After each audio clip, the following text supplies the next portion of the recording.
For our next Disney trip, how do we know which resort hotel to stay at? Ashley. Well, how do I know which reservations to make and when? Ashley.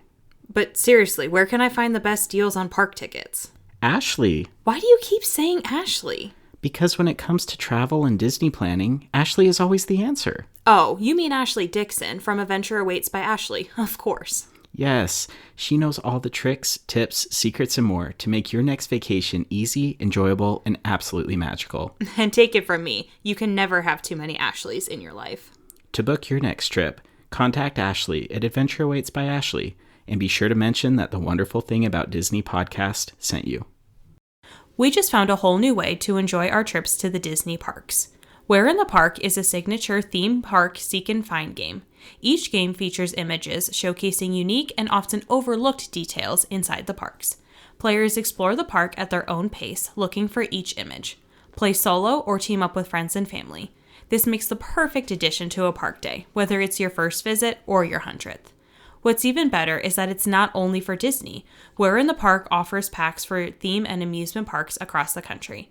Make sure to check out Where in the Park and all the different games they have to offer. Use our code WONDERFUL at checkout for 10% off your next purchase. Happy searching. Hi, I'm Jake. And I'm Ashley. And this is the Wonderful Thing About Disney podcast. Because Disney's a wonderful thing. Come on down, stop on by, hop a carpet, and fly with us as we discuss the parks, treats, and all things Disney, with new episodes every wonderful Wednesday.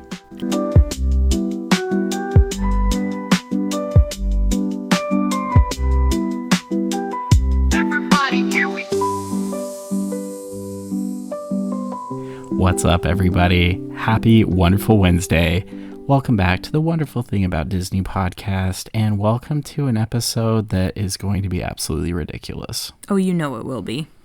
But before we get into that, let's talk a little bit about our friend, your friend, Mother Earth, celebrating a birthday today. Happy Earth Day. Happy Earth Day. But it's not just her who is celebrating a birthday. Well, it's not me, because my birthday isn't until September.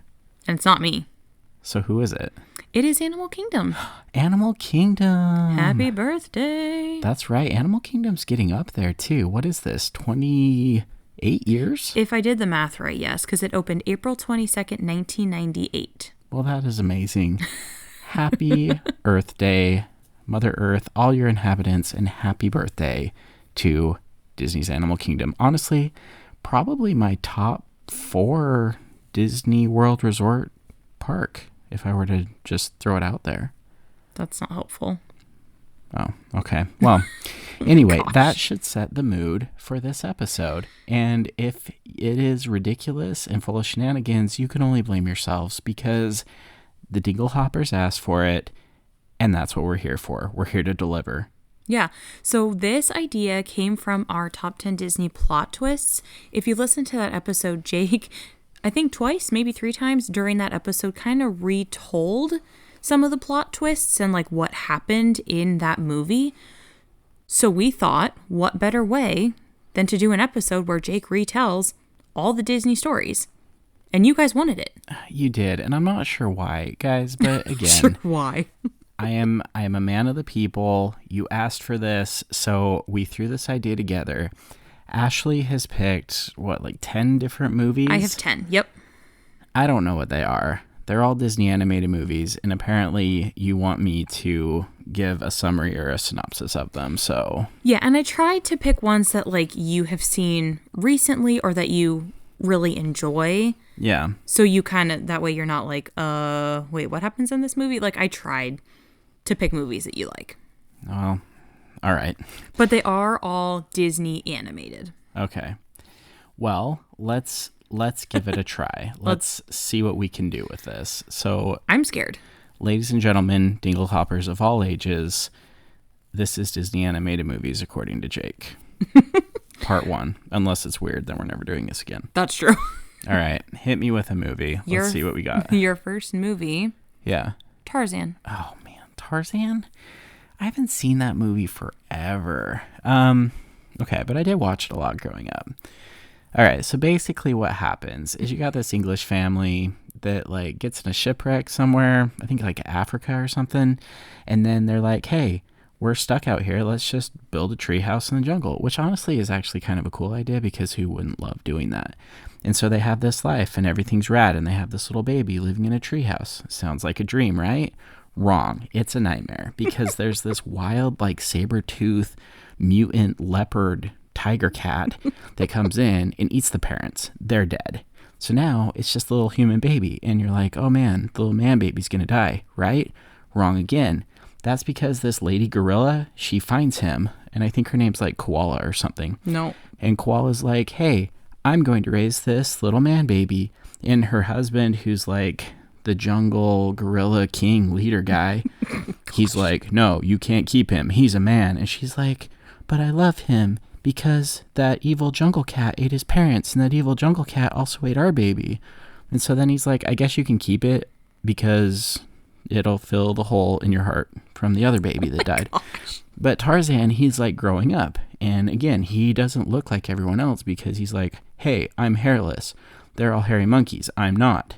But I also have these weird mutant toes. So maybe I am a monkey. We don't know. Anyway, he's really good at like sliding through the jungle branches and swinging on vines and all this stuff. So he's like, all right, fine, I'll be a gorilla, until he sees these humans. And there's like this professor guy with a really funky, cool mustache. And then he has his daughter whose name's Jane. And Jane's like, I'm going to make a man out of you, Tarzan. And he's like, well, how are you going to do that? And she's like, I'm going to teach you like human language and culture and all these things. And she begins to awaken this part of him that he's never really known. I think this is kind of like the equivalent of Tarzan hits puberty. Oh my God. Anyway, there's also this jungle guide person named Clayton.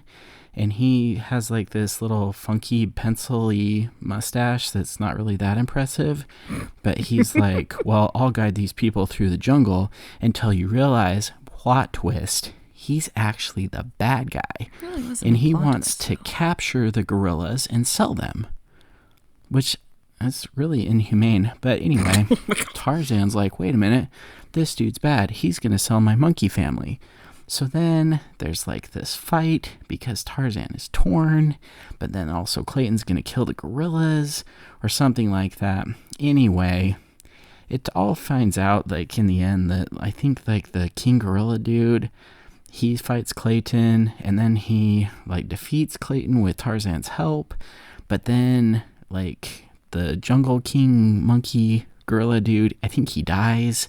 And then he's like with his dying breath, he's like, Tarzan, you can be a gorilla after all. And he's like, yeah, you're right. I don't want to be a man. I want to stay in the jungle. I want to be a gorilla. But I also think Jane's cute. And Jane's like, don't worry. I will stay in the jungle too. So then they just choose to live in the jungle and swing through the branches the rest of their days. So, the end. I did not know what to expect from this episode. Y'all asked for it. That is not my fault. Yeah. But I'm pretty sure that that's pretty accurate. Well, no, it wasn't bad. It wasn't bad. How are you feeling about another one? I mean, I can go again. It wasn't too bad. Okay. I mean, was it close to right? I mean, I think so. All right. Well, let's go again. I mean, again, I have not seen Tarzan in a hot minute, so I feel like I could probably do better. Okay. So this one, I feel like you have probably seen more recently. Okay. Or at least know enough about it. Yeah. Let's go with Lilo and Stitch. Oh, Lilo and Stitch? That crazy animal dog thing from outer space? He's an alien, but okay, sure. Well, he was an alien, but he was more like this weird test tube alien experiment baby that went wrong. Oh my God, no. Yeah, he didn't even have a name. They just gave him a number, 626. Okay, anyway. But there was like this mad scientist, Jumbo, who creates... Jumbo? Yeah, I think so. No. Anyway, he's like, I'm going to make this test tube alien baby. And then the alien baby's like, I'm crazy. And he escapes. And then he like Luke Skywalker's his way through this Death Star trap of TIE fighters and lands on Earth. And then he ends up in Hawaii, which honestly is not a terrible place to crash land, except that buying groceries and stuff is really expensive over there. Anyway, he's like, well, I have 6 arms. I can't walk around or people are going to be like, look at this alien freak mutant thing. So he like sucks into his arms. He like absorbs them into his core and decides he's going to be a dog. And then he gets What? It's true.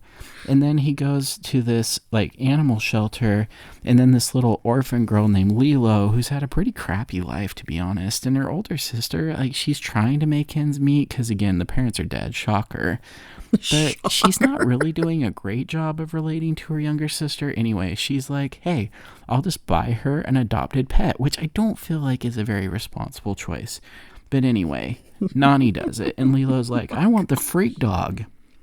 So she decides to name him Stitch. And then they wander around the beach, and they, like, Lilo teaches him about Elvis, and then he learns to play the guitar, but then they also get into trouble, but Lilo's like, it's okay, because I'm going to teach you about Ohana, and that's all about family, so no one gets left behind. But then Stitch is like, well, surprise, I wish I was left behind by the weird freak scientist, because now they're coming for me. And Lilo's like, oh no, what are we going to do? So then there's this social worker who was probably like a former WWE wrestler. Oh my God. Because his name's Cobra Bubbles, and that sounds more like a wrestler name than anything. Anyway, he shows up, and so now, like, there's just all this weirdness about, you know, the aliens are after Stitch, and Stitch is just trying to, like, eat stuff around the house, and Lilo's like, no, don't do that, and Nani's just trying to make ends meet, and then there's the surfer boy David who likes Nani, but he's also like, that is a weird A-dog. Like, you can't keep that thing. So, anyway, Nani fails. Lilo gets abducted into Child Protective Services. And Stitch, he's going to get captured by the aliens. But then he's like, surprise, I'm going to escape again. And I'm going to save Lilo. And then Cobra Bubbles is like, you know what? Maybe all of this freak show actually works. So why don't you guys just keep doing what you're doing? Stitch, you stay here and just build your little Ohana. And in the end, he was adopted. Sure. That's true. Is it though? That's absolutely what happens. That was actually, I enjoyed that one. Well, I mean, you should. I didn't write these. That's just what Disney told me. That's what Disney taught me as a child. The Ohana. Yeah, that's what Ohana is all about. Just adopt an alien mutant test tube baby dog. Will you stop calling it a test tube? That's what happened. That's how Jumbo made him. Okay, but don't call it that anymore. Like, it's weird. Well, I didn't write this. I'm afraid to move on to another one. Well, you chose these. I did. Dinglehoppers, you asked for this. It's honestly true. It's so true. Let's go with Hercules. Oh, well, this is an easy one because Hercules isn't just a Disney movie. It's Greek mythology. So everyone knows that, like, Hercules was born on Mount Olympus with Zeus, the god of thunder, and Hera, the god of mothers or something. And so then he's like, look, I have this god boy who's going to take over Olympus and be king of the Olympians. But then his brother Hades, who kind of got the short end of the stick, they're like, yeah, I'm the brother, but I have to manage the underworld. Like, that sounds like a dead-end job. So Hades is like, I don't want Hercules becoming like King Godboy, because I guess there was like this Harry Potter prophecy where Hercules was the chosen one and he was going to take down Hades, and like Hades like, I don't want that. But Hades is actually really funny. So he just comes up with this plan that he's going to kill Hercules. But Hercules is also, like, super strong. But he's like, well, I know what I'll do. I'll send him to live with the humans. Which kind of sounds like Lilo and Stitch. But it's not. But Hercules... Very different. Right. He's, like, just chilling with all the other kids. But he's like, why am I faster than them? Why am I stronger than them? Why do I win all the marathons? And he's like, you know what? Maybe I'm actually a god boy, son of Zeus. Did you stop calling him a god boy? Well, it's true. That's what he is. And then Zeus is like... You are my son. Oh my God. You should be a true hero and come back to Olympus, but in order to do that, you have to prove yourself worthy. Here, why don't you train with this half-deer fat guy named Phil? Half-deer? He is a half-deer. He has hooves. Or is he a half-horse? No, because he has a little deer tail. So it's kind of like he's half Bambi. Maybe he's Bambi's dad. Anyway, he's like, here, why don't we just go defeat some monsters? And then we'll do that. And he's like defeating monsters and kicking butt. And he's like, look, I'm worthy. But then he gets distracted by this girl named Meg.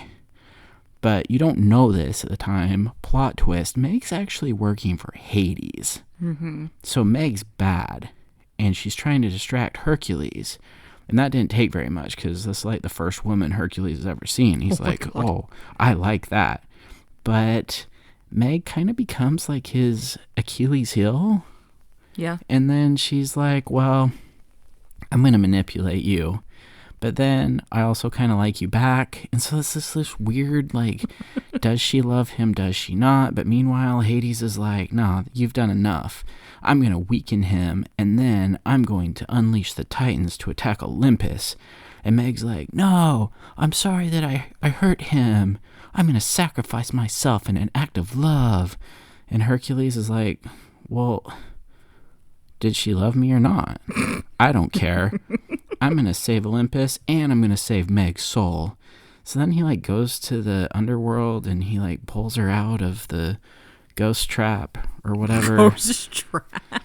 And then Zeus is like, hey, because you went down and you saved Meg, who betrayed you all along, that's an act of heroism, so you can be a god now.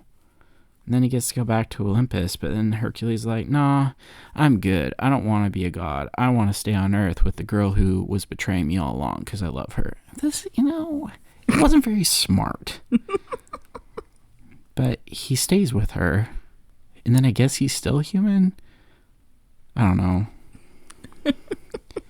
I thought you would talk a little more about Hercules, like how he fights. I mean, so many different villains, and then how he trains with Phil. And I mean, we all, like, that's not what the story's about. Like, I mean, he does it, and if he would have just kept doing it, then he would have just gone up and been Zeus 2.0. But then he's like, nah, I want that booty. Oh my God, no. He did. He gave up all of that so he could get a girlfriend. I don't think that's how the story goes. It is exactly how the story goes. Okay. What? Am I wrong? He got distracted by the lady eyes. The Nala eyes distracted him from his true course. Oh my gosh. Okay. Okay. This next one, I'm actually very curious to hear your take on this one. Yeah. Ready? Okay. Encanto. Encanto? I love Encanto. I know you do. Well, this one's easy because it's all about this Colombian family who live in a magical house, and they call it casita. And it's hidden in like some mystical mountain village or whatever, which, I mean, I get that everybody is like super stoked that you've got the family in the magic house, but does nobody else want a magic house? Right? And maybe the family is just like, hey, don't worry. You continue to worship us because we live in a magic house, so we'll take care of all your needs. Because everybody has like a gift, which sounds really cool, but one person doesn't get a gift. And this is where like they kind of gaslight Mirabelle the whole time. Right? Because Mirabelle, she doesn't get a gift, even though everybody else does. And it all starts with Abuela, and Abuela's like, well, I had this miracle in butterflies and this magic candle. Butterflies. But I want to give some of it to everyone except Mirabelle. And Mirabelle's like, well, that sucks for me because I don't have any magic powers. And then to make it worse, they're like, hey, Mirabelle, why don't you get your little nephew, Antonio, ready for his gift-giving day? And she's still just like, well, that's great, but I still don't have a gift myself. Mirabelle's kind of like the Colombian Cinderella, if you think about it.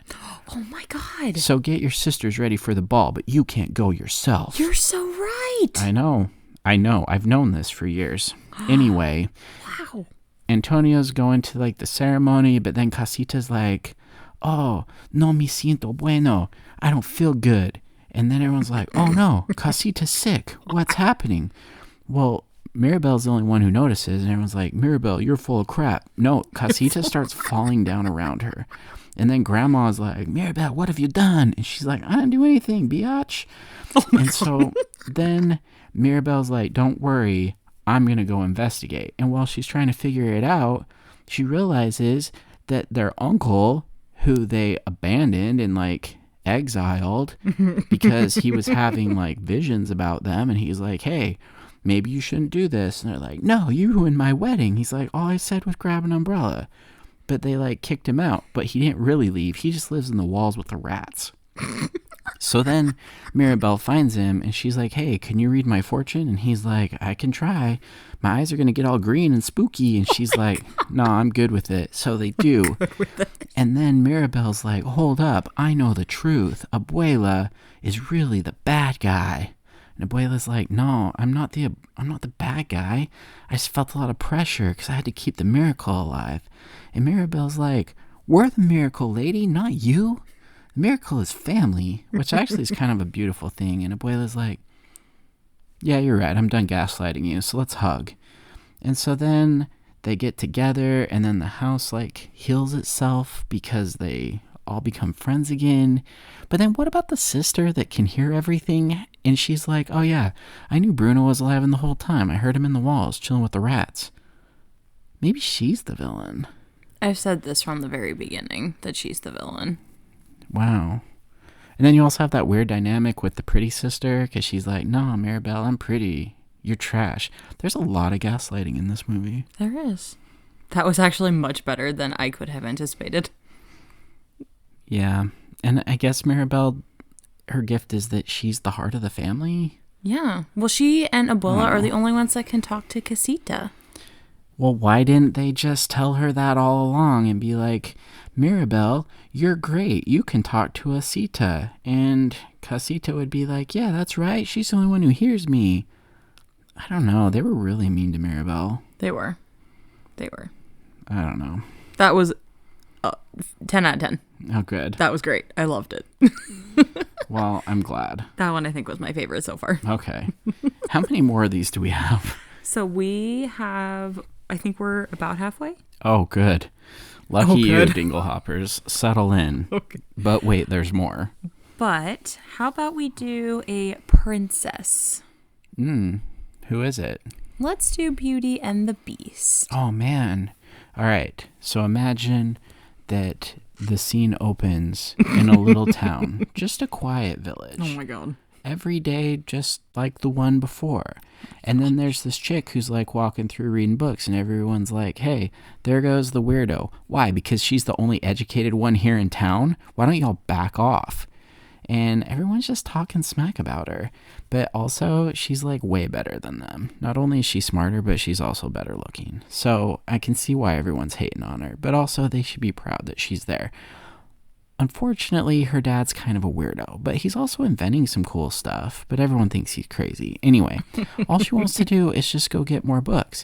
But she goes to the library, and the dude's like, sorry, we don't get a whole lot of books here in France that are new.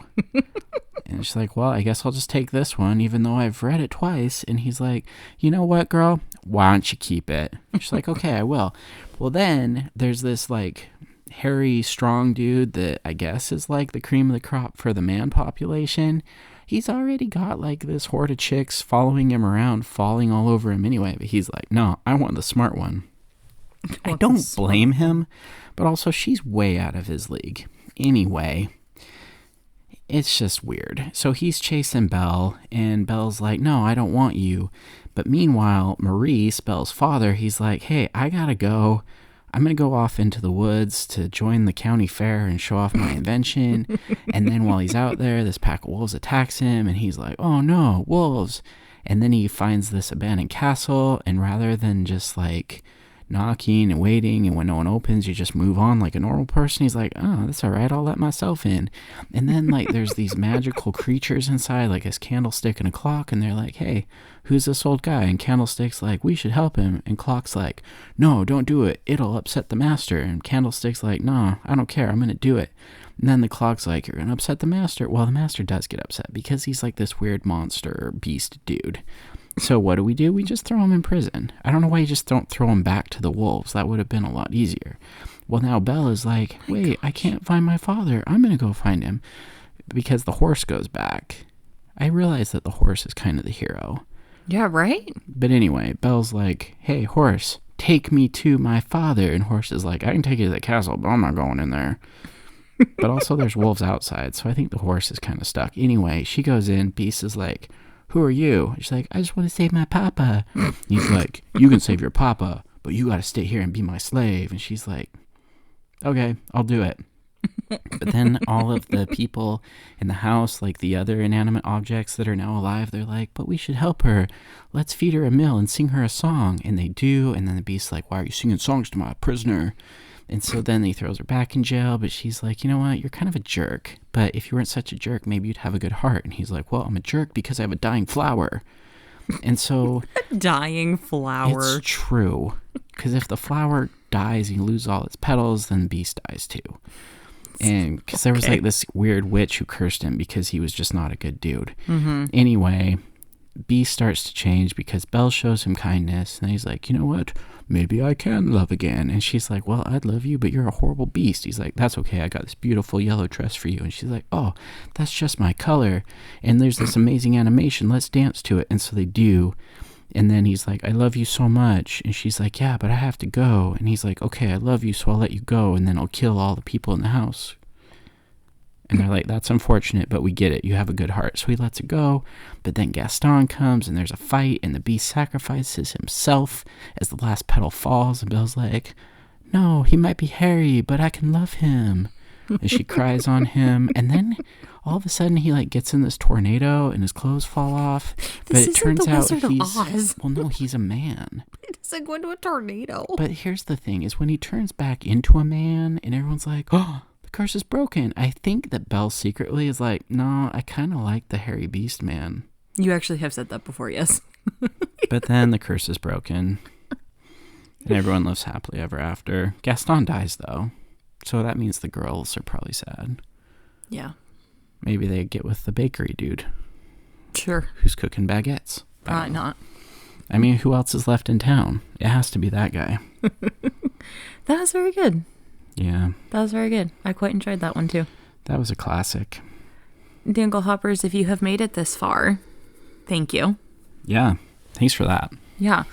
So that, I realized that was 5. Oh. And I have 5 more. Oh, my gosh. So, all right. How many more are you wanting to do? Hey, bring it. If people are still listening, that's their own fault. Let's keep going. This one is one of your favorites. Oh, nice. Robin Hood? No. Oh. Let's go Sword in the Stone. Oh, I love Sword in the Stone. Sean, if you're listening, this is for you. This is Plants of Disneyland, Sean's favorite movie. All right, so once again, we're back in England. Of course, this is the story of King Arthur and how he became the king. Because before he was just Arthur. Actually, it wasn't even Arthur. They just called him Wirt, which is a really degrading nickname, by the way. Yeah. But I think Wirt is like an orphan anyway, and he's a servant under Sir Hector or Erector. I don't know what his name is. But then he also has this other son named Cade, who's really a jerk, and he's like, hey, Wirt, go get me another chicken wing so I can eat it and throw the bone to the dogs. And Wirt's like, all right, whatever you say, and after you're done, you better do the dishes too. So he's kind of like the male Cinderella of England. Anyway, there's like this magic sword and a stone, and everyone's like, hey, whoever can pull it out, we'll just make you the king. I don't think they really thought that through, but that's the law in town. So anyway, one day this wizard shows up named Merlin, and he's got this really smart owl named Archimedes, and Archimedes is kind of like Jiminy Cricket. He's like, y'all are crazy, and Merlin, you need to calm down. Merlin doesn't listen to Archimedes. He's like, no, see that scrawny little boy over there? I'm going to make him a king. And Archimedes is like, no one wants that. Well, I don't care. I'm going to do it anyway. And so, you know, once they meet, because Cade fired a weird arrow into the woods, and Wirt's like, I'll go get it. And then, yeah, they get together. Anyway, Merlin's like, I'm going to be his tutor. I'm going to teach him about arithmetic and all this other stuff. And Wirt's like, nah, dude, I don't even know how to write my name. It's true. But then Merlin's like, don't worry about writing your name. I'm going to teach you how to be a fish. Right. And a squirrel. And I'm going to have this other squirrel fall in love with you. And there's just going to be this fat squirrel who falls in love with me, too. And Wirt's like, no, I'm a boy. And the squirrel's like, peekoo, peekoo, peekoo. And Merlin's like, no, I'm a grouchy old man. And then they become a bird, and Archimedes is trying to teach him how to be a bird. And then things just got weird. But it teaches Wirt important lessons, you know? Does and it? So, well, it's supposed to. But Wirt struggles with confidence. And he's like, yeah, That's but true. I just want to be Cade's servant. And I could be a squire. And maybe someday I could be a knight.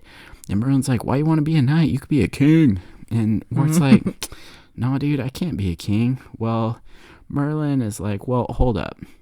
While you're having this identity crisis, I gotta go fight Madame Mim, who's like the witch doctor queen of his arch nemesis or whatever, and they have a duel.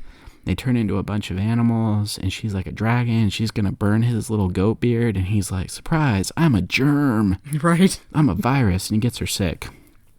Anyway, where it's like, well, thanks for the help, Merlin, but I'm gonna go to London, and I'm gonna be Cade's squire. And Merlin's like, well, then I'm peacing out. I'm going to Bermuda. And he pieces out. But Archimedes stays because I think he bonded with Wart when they became birds together. And he's like, I want to teach this kid to fly, figuratively and literally. Anyway, they're in London. And Cade, I don't know, Wart forgets his sword or he loses his sword. Something happens with Cade's sword. It's just not performing well. And Ward's like, don't worry. I got you. And so he runs through town, which, what are you going to do? Run to Swords R Us and just pick up another one? You don't even have any money. You're just a peasant boy. But then he's running through and he sees this sword that's stuck in a stone. And he's like, oh, here's a sword. I'm going to go get it. And he touches it and this like light from heaven's like, oh, comes on him. And he's like, this seems safe. I'm going to grab it. So he pulls it out. And he has like this weird little tingling sensation. But he's like, yeah, but I gotta go give this to Cade. So he goes and gives it to Cade, and Cade's like, what? Where'd you get the king's sword from? He's like, I pulled it out over there. And then this guy with this big beard and a deep voice is like, hey, that's not your sword. Put it back. And so he puts it back, and then Cade's like, well, I'm gonna pull it out, so I'll be the king of England. And everyone starts pulling on it again, like they haven't tried it for like 100 years anyway. And then the bearded dude's like, let the boy try. And so Wart pulls it out again, and they're like, surprise, you're the king now. Which then it just kind of fast forwards, and Ward's like sitting on the throne, and him and Archimedes are just chilling. He's like, well, what do I do now? It's true. And Archimedes is like, why don't you slip out the back? And he tries to slip out the back, and everyone's like worshiping him. And he's like, I don't know what to do. And he's like, help, Merlin. And then Merlin magically appears. He's like, dude, I was on a beach with mimosas. In Bermuda, and now I'm here. And it just kind of ends. Yeah. Like, they just like, well, I guess you're in this pickle, but we'll stay here with you. What a weird ending. That's true. That was amazing. Well, 10 out of, like, you have voices in that one. You played different characters in that one. I very, very much enjoyed that one. I'm glad. I don't know, saying it out loud almost makes me a little disappointed. Because, again, the ending was kind of anticlimactic. Yeah. But no, that one, I keep saying it, but that one for sure was my favorite. Oh, good. All right, next, let's go with Jungle Book. Oh, the Jungle Book? Yeah. That is another classic. Again, I've not seen that movie in a hot minute, but I grew up on that movie. I watched it many, many times. So, apparently, again, we have this human baby that gets discovered by animals. And this time, Mowgli, who, I don't know, he just gets found by this pack of wolves. And she, like, wants to raise him. And then, like, the main dad wolf is like, nah, we don't need another wolf cub around these parts. What are we going to feed this kid? He doesn't drink milk like the rest of the pups. But I guess they raise him anyway. And somewhere along the line, they find him a loincloth, like a little pair of red briefs. I don't know where they got those. Maybe they ate somebody else's baby and then they put them on. Anyway, he gets these briefs. And so at least he's not naked. Well, and then, like, Bagheera, actually I think Bagheera found him, to be honest. Anyway, did Shere Khan kill Mowgli's parents? Let's roll with that. I think Shere Khan did. This is as told by Jake, so if you say it happens, it happened. All right, so Shere Khan kills Mowgli's parents. Bagheera finds Mowgli. He's like, hey, Wolfpack, you owe me one for something, probably like a casino debt. Raise this kid. And here, find him some britches. So they do. All right, fast forward. Now, Shere Khan's coming back, and everyone's like, oh no, Mowgli's in danger. And Bagheera's like, I have an idea. Let's get him out of the jungle. That's all he's ever known. He was raised by wolves. That's fine. Bagheera's like, well, too bad. You're going to the man village. And Mowgli's like, no, I don't want to go to the man village. And he's like, I have an idea. I'll pawn you off on this freeloader bear, Baloo. That seems like a great idea. And Baloo's like, yeah, I'll help. No, not really. I'm going to hang out with this kid. He's kind of like that older crazy uncle that like gets your kids into trouble, and you're like, why do we leave him with crazy Uncle Eddie to babysit? I don't know, but we did. So Mowgli thinks Baloo is like the hot bananas, and he's like, I don't want to go back to the humans. I'm going to live with Baloo. Let's sing about our bare necessities and show them off to people. Well, then this big monkey orangutan guy, King Louie, he's like, nah, look at this guy. I'm going to steal this kid for myself, and I'm going to have this kid teach me how to make fire. And Mowgli's like, dude, I don't know how to make fire. I was raised by wolves. And I just started eating bugs with Baloo like not too long ago. He's like, hey, don't kid me, man cub. I know you got the fire. And then Baloo's like, oh no, King Louie got my little buddy. I'm going to dress up in coconuts like a monkey, and I'm going to go get him back. And so they do. And then Bagheera and Baloo, they get black eyes, but they free Mowgli, and King Louie has to like hold up his temple. It was weird. Anyway, they all decide, let's send him back to the man village. He's not cut out to do this on his own. He's a liability to our fun party. Mowgli overhears him, and he's like, what? Baloo betrayed me. I'm not going back. So then he goes off on his own, and he meets the vulture beetles, and then they're like, no, bro, you can't do that. Watch out, it's Shere Khan, here he comes. And they're attacking, and then there's this lightning bolt, and Mowgli's like, oh, look, I made fire after all. And he gets the stick on fire, and he's like chasing Shere Khan with it, and lights the whole savannah on fire, which probably upsets Simba and Mufasa. Oh my god. But anyway, Shere Khan runs away because Mowgli uses fire. And then Baloo and Bagheera are like, all right, dude, you burned down the jungle. Nobody wants you here anymore. Go back to the man village. And Mowgli's like, I don't want to do it. But then they get to the river, and he's like, what is this? And once again, he's distracted by a girl. It's and the true. girl's like, hey, you want to carry my water pot? And Mowgli like gets this funky look on his face. He's like, I don't even know what that means, but I want it. And so then he just like goes and follows her in his little breeches. Like he's just hanging out in his red briefs. What's it with you in the breeches? He's naked except for his underwear. He's just strolling around the jungle in his underwear. And then the girl's like, all right, wild wolf boy, you can come carry my water pot. Come on back to the village. What's going to happen when they get there? She can be like, hey, daddy, look at this boy I found hanging out with a panther and a bear in the jungle. Yeah, he's got some breeches on. I don't know. That's just it. And then Baloo and Bagheera are like, well, got rid of that problem. I guess we'll go back to chilling in the jungle. And the kid had it coming. He did light the whole savannah on fire. Okay, so, I mean, you know this. I was never really a big fan of The Jungle Book, and it has been several years since I have watched that movie. Yeah. That review is very interesting. Well, it's true. All of this is true. I don't really remember the story exactly like that, Yeah. but sure. All right. How are you What feeling? else? I'm good. I think I'm finally warmed up now. Okay. How about we take it to a queen and a princess? Oh, Let's Frozen. like Frozen?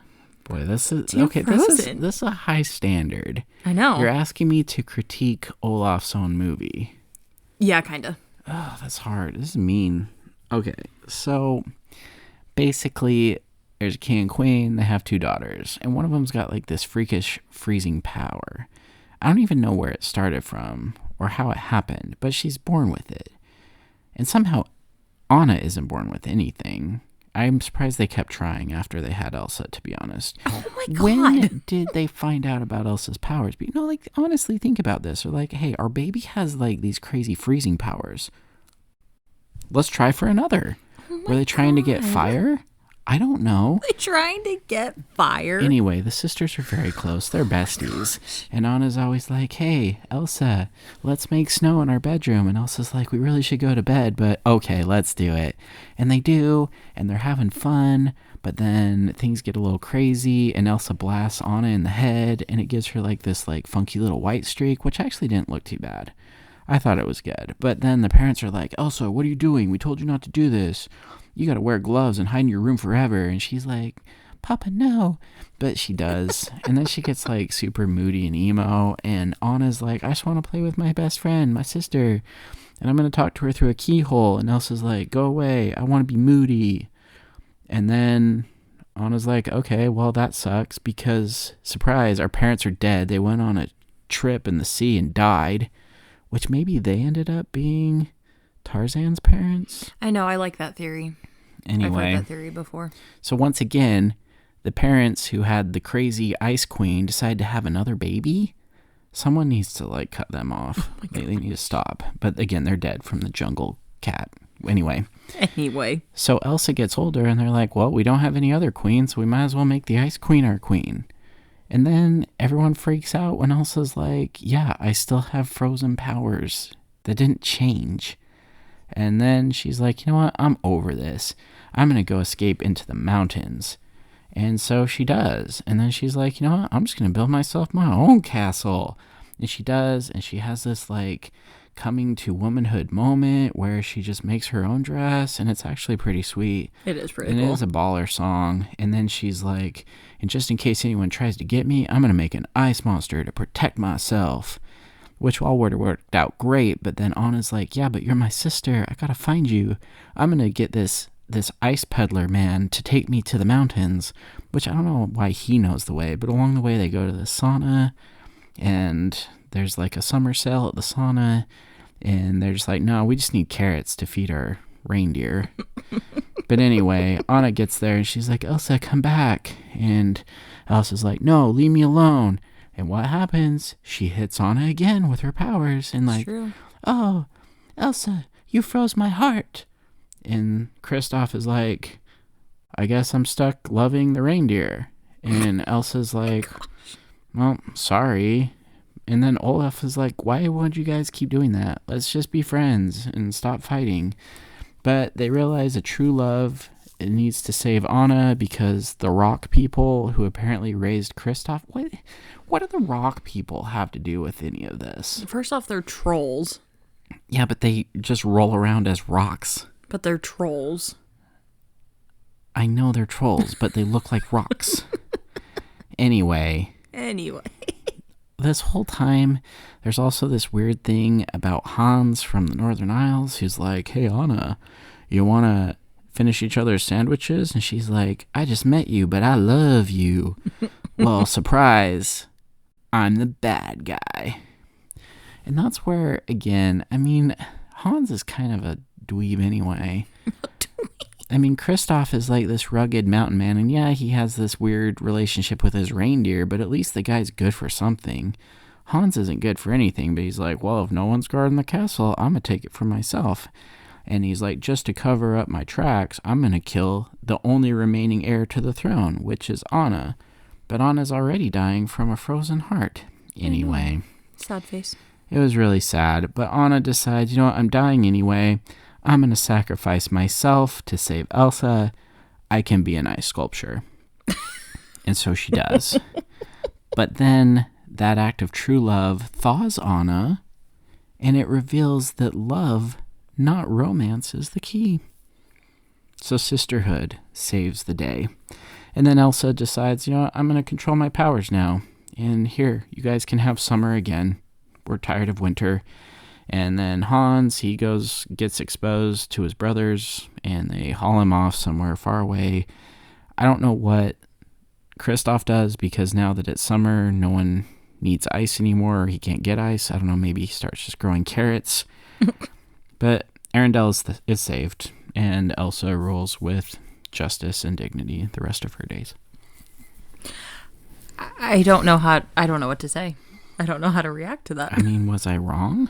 No. I mean, you called Anna ice sculpture. Well, she was. It's not exactly how I would say it, but I mean, I guess that's what she is. She was frozen in ice. Okay. I don't know. You put this together. I'm just here spinning yarns and telling stories. Yeah. I still have 2 more on the list. All right. This actually was a lot longer than I thought it would be. Well, we're almost to the end. Here we go.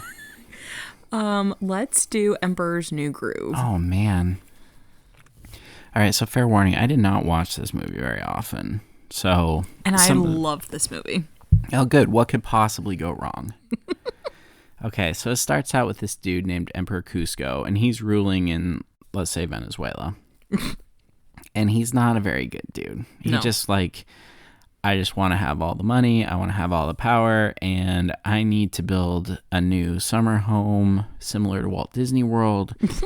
And there's this little village in the way, so I'm just going to bulldoze the village, except bulldozers aren't invented yet. So he gets his right-hand woman, Yzma, to just hey, I need to get this done out of the way. But Yzma's actually, no, I want to kill you, and I want the throne for myself.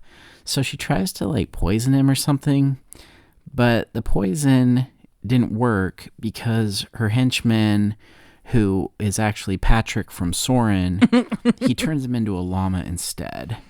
So good old Kronk. I know. Now that he's a llama, Cusco just is well, I'm going to go to the jungle. And then he gets lost.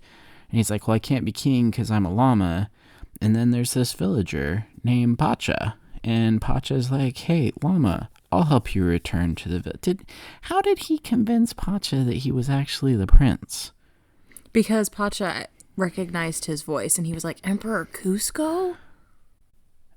So because he's you look like a llama, but you sound like yourself. I'm going to help you. Yeah, I mean, kind of. Pacha's kind of an idiot. He's a great heart, though. He's cute. But hey, I'm going to help get you back to the throne so you can bulldoze my village. That doesn't seem like a very great plan.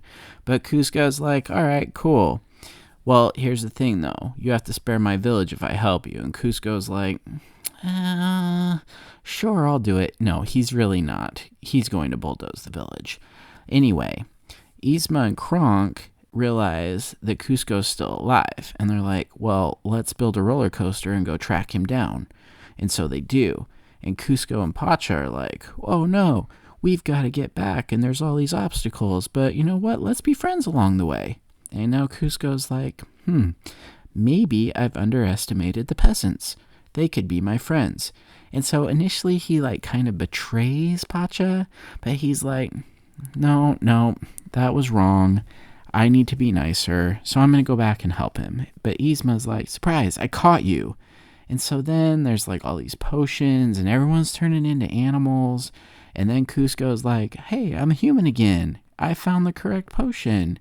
And then he defeats Yzma, and he's I've got my throne again.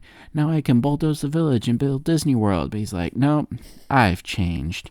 I'm going to decide not to destroy the village. So then Cusco becomes kinder and more thoughtful. And we never really know, what happens to Pacha. I mean, I think they just stay friends in the end. And Cusco, he's I don't need a summer home there. He just builds a smaller one somewhere else. I can't believe you compared Cuscotopia to Walt Disney World. Well, kind of. He's just I need a summer place to chill and have fun. Okay. I mean, that one was miss? Interesting. No, I mean, I think basically you covered everything, I think. Yeah. That was in a very interesting way. I know people really love that movie, and I like the movie. It's just, I just never really connected with Cusco and Emperor's New Groove. Yeah, no, that's fair. All right. Is this it? We've got one left. Oh, the last one. One. I hope you saved a good one. I don't know. Let's just go with it. Wow, that's very optimistic. I picked Big Hero 6. I love Big Hero 6. I thought you did. This is a great one. Okay, this one is actually a fun story to tell. So settle in, gang. This is the last one, the best for last. So you got this kid named Hero, and he's really wicked smart. But the problem is he doesn't want to use his brains to do productive things. He just wants to fight robots all the time, which sounds like a waste of time, except he's making a lot of cash. He's doing pretty well for himself. But he also has this older brother named Tadashi who's dude, stop wasting your time gambling on robots and come to the smart school with me. And Hero's I don't know, I don't want to do it. He's how about you come on a field trip? And he's okay, I'll do it. And so he does, and he's okay, actually this school is really cool. And Tadashi's like, well, you got to have a project. And Hiro's like, I know what I'll do. I'll waste a bunch of paper coming up with these not so great ideas. But then I will come up with an idea for microbots. And basically I can control them with my mind. And it's kind of like how Tony Stark in Endgame like had his own Iron Man suit that he could like form into anyway. So everything's going great until there's this fire and it destroys the school building and it kills Tadashi. I know. And all that's left is his hat. That's true. Which is a cool hat. But now Hiro's like, how can I ever go back to building when my brother is dead? And also like the school president or the principal or whoever, like whatever his name is, he dies too. And that was like, Hiro's hero. Well, now that Tadashi's gone, Hiro has nothing left. Unless he does. He has Tadashi's invention. And his invention is Baymax. And Baymax, he's just a little health giver. He takes care of people. He's a little caretaker. He gives warm hugs. He's the healthcare companion. He is.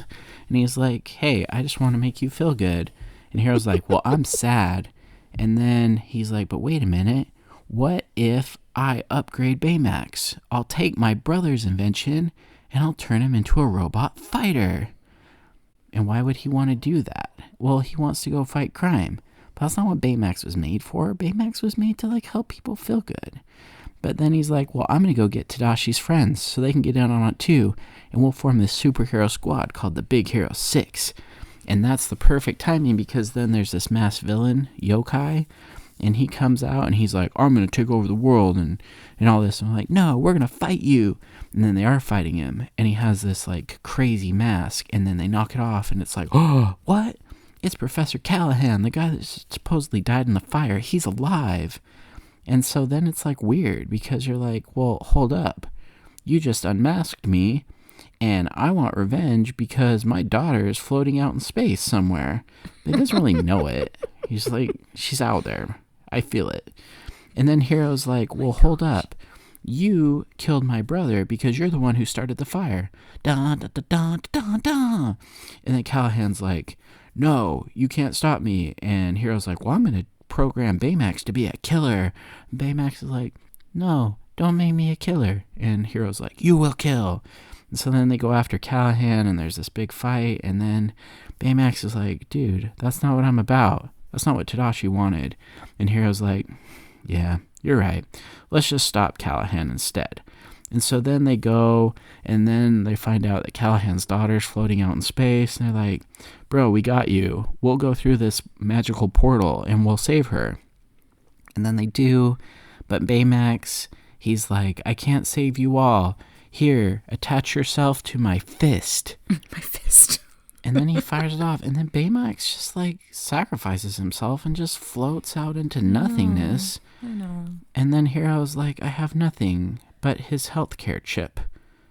And then you're like, that's so sad. But it's okay because Hiro rebuilds Baymax. Mm-hmm. So apparently he found more of the spandex or whatever to build a new Baymax. It's and not he's spandex, like, I don't think. I'm not going to make you a killer ever again, Baymax. You can just be a lover and take care of people. And so then he goes to the tech school again and continues to build more Baymaxes to help save the world. But they also do still fight crime on the side, so I don't know. Anyway, Hiro's like, I'm going to be smart and a hero. And they became Big Hero 6. I did not know what to expect from this episode. I thought it might be a little chaotic. Yeah. You did great. Well, thank you. I did it for the Dinglehoppers. I know. They asked for it and they got it. This was only part 1, people.